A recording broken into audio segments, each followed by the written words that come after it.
ஜலாலுதீன் ரூமி ரஹ்மத்துல்லாஹி அலைஹி அவர்கள் எழுதிய மஷ்னவி ஷரீப் பாகம் 1 பக்கம் 639. ஈகை எப்போதும் தேவையுள்ள வறியவர்களை தேடிக் கொண்டிருக்கிறது. பாவமீட்சி பெறுபவனை பாவங்கள் தேடுவதைப் போல. ஈகைத்தன்மை எப்போதும் வறியவர்களையும் பலவீனமானவர்களையும் தேடிக் கொண்டிருக்கிறது. அழகானவர்கள் எப்போதும் சுத்தமான கண்ணாடியை தேடுவதைப் போல. அழகானவர்களின் முகம் கண்ணாடியைக் கொண்டு பொலிவடைகிறது. நன்றியுடையவர்களின் முகம் எளியவர்களைக் கொண்டு வெளிப்படுகிறது. வறுமையில் இருப்பவனே கொடைத்தன்மையின் கண்ணாடியாக இருக்கிறான்.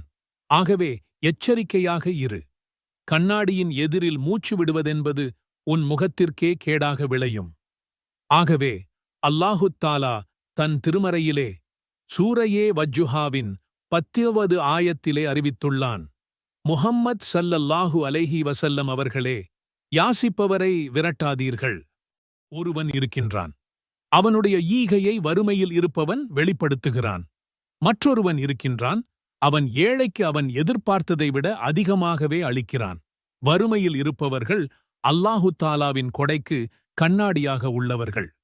அல்லாஹு தாலாவுடன் தொடர்பு கொண்டிருப்பவர்களோ முற்றிலும் ஈகையாகவே உள்ளவர்கள்.